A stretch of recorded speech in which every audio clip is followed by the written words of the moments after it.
As a former professional ballet dancer who now does not dance anymore, here are 5 things that I wish I knew before becoming a professional dancer. Hello, my name is Sarah Gavia. Yes, I was a professional ballet dancer for a couple of years, and before that trained pre-professionally in tons of different schools.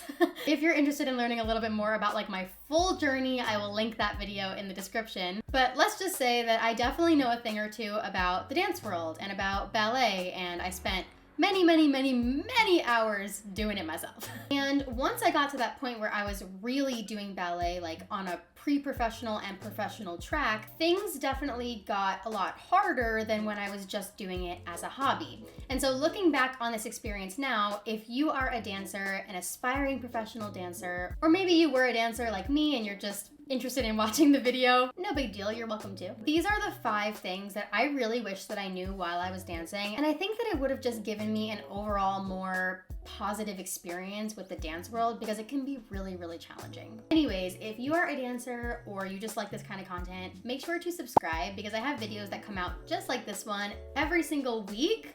I know, crazy, right? And there's a lot more to come, so stay tuned and subscribe. Don't forget to do that.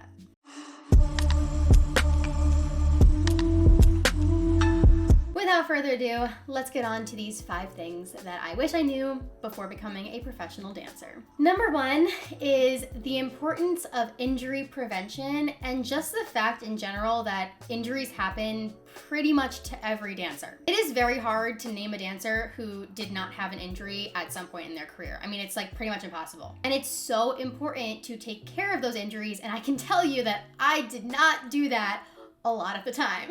And the reason is because when you get injured, it's just so disheartening. I mean, I've been there. It's not fun at all. To have to stop the thing that you love because of something that you can't control is a miserable experience. And so I totally understand that sometimes when you get injured, you just don't want to do anything. You sit on the couch and you're like, I'm over it. I'm gonna wait until I can dance again. But I wanna urge you, do it differently than I did, please.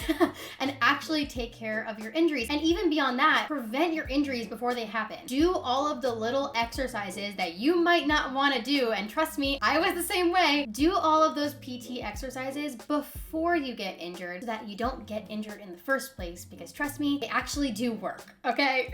The second thing that I wish I knew was the power of networking. Now, I didn't really grasp this concept fully until I jumped into the business world. If you don't know, I am currently a social media manager. I started my own business 2 years ago as soon as I left the ballet world. And obviously in the business world and what I do, it's so important to network. It's all about who you know. But the reality is that the ballet world is very much the same. Even now, after leaving the ballet world, because of the people who I know, I've gotten job opportunities not only in the dance world, but also in my business, social media management, because of the people who I've networked with over the years between my ballet stuff and my business stuff and whatever. When it comes to dancers, the more people that you stay connected with, the more opportunities that will come to you. Whether that's your peers, right? And when you grow up, now some of your peers are owning companies and maybe you are looking to dance at their company. That is a huge connection that you can have because you kept that relationship going. Or maybe it's your dance teachers. Keeping that relationship with your dance teachers can, again, not only lead to dance job opportunities, but if you do decide to do something out of the dance world, you never know what opportunities those people can bring as well. Networking is so important no matter what you do. So that is definitely my second tip that I really hope that you actually take it to heart because it is so important. The third thing that I wish I knew is really just the importance of self-care and taking care of yourself and your mental health. As a dancer, I spent majority of my time dancing and doing school. That mental health was not at the top of my priority list at all. In fact, all of my mental health things would get smushed down as much as I could and, use that phrase, dance is my therapy. It's okay, I'm just gonna go to dance, I'll be fine. Yeah, no, you're not fine. Because it's so important, whether you feel like you need it or not, to really take care of yourself and really take care of your mental health. Pursuing a career in dance is a very tough gig. Not everybody can do this. And if you really wanna make it happen, then I want to really encourage you to take care of your mental health. I've seen so many of my friends leave the dance world simply because their mental health was getting so bad that they just couldn't take it anymore. And honestly, that was a huge reason why I left too. There were a lot of struggles that I was going through that I just didn't address while I was dancing. And I got to this point where I just didn't want to deal with this anymore. And so I decided to leave ballet. Now, I don't regret my decision at all, but what I do regret is not addressing my mental health issues earlier. When I was going through certain things, I definitely would seek help through therapy and things like that. But it was a very on and off thing. And I wish that I had just continued going to therapy even when I didn't feel like I needed it. Because at the end of the day, it's just so helpful to anybody, whether you're a dancer or not. And so I want to just encourage you, always take care of yourself, always check in with yourself, with your mental health, with your self-care, all the things that you're doing. Because it is a really hard career. It's a really hard hobby, passion, whatever it is for you.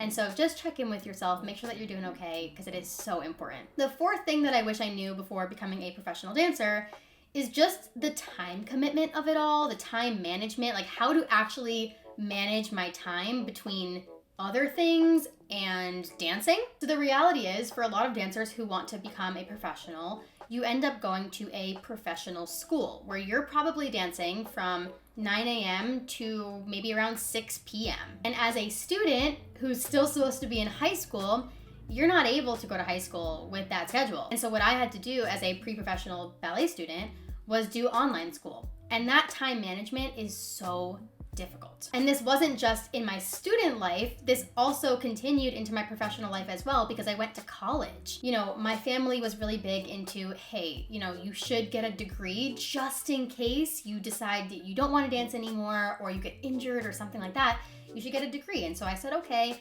And so I was doing college while I was also a professional ballet dancer, and that time commitment is really, really hard to navigate. And on top of that, you want to also, of course, have a social life and be able to enjoy the city that you're in and make friends and all that stuff. And so managing time can get really, really difficult. Now, I'm not gonna go too far deep into like how to manage time as a dancer and all that. If you want a separate video, I definitely can make it. But just keep in mind that it is really hard to manage everything that you have to do when you have a full-time ballet career and maybe you're doing school and maybe you're doing this and that and the other thing. So just take a deep breath and just keep in mind that time management is a skill that you are going to have to learn if you want to continue doing this for your career. And the last thing that I wish I knew before becoming a professional dancer is just how to have better, like, I guess, flexibility. And no, I'm not talking about this flexibility, even though, ow, I was gonna say I still got it, but like, damn, that hurt. But I'm talking about having flexibility within multiple areas of your life, including the place that you're gonna live, because the reality is it's so hard to say, I want to live in this place and I want to be a professional dancer in this place. A lot of times you have to move. I mean, when I was 16, I moved to California, then I moved to Miami, then I moved to Alabama. I mean, I never thought I'd be there, but it was where I got a job. And so you really have to learn flexibility, whether it is referring to moving around the country or even just flexibility in different styles of dance. Like maybe you really love ballet, but you might get an opportunity at a contemporary company or in a contemporary position or to do a contemporary role at your company or something like that. And so being a well-rounded dancer, a flexible dancer, and no, not just in the stretching flexibility, which I'm not gonna do again, is so important for your career. So with all that being said, I definitely have a lot more of these like what I wish I knew topics. So if you want something specific or you want me to talk about something specific, let me know in the comments, because I always like to know what kind of videos you want. Like I could sit here and blab all day, but like I want to make sure it's what you want to see, you know? So help me out by leaving a comment. Let me know what you want to see next, and I'd be happy to talk about it. Anywho, thank you so much for watching this video. Thank you for supporting. Again, I really hope that you will subscribe for weekly videos just like this one, and I hope to see you in another video. Bye-bye.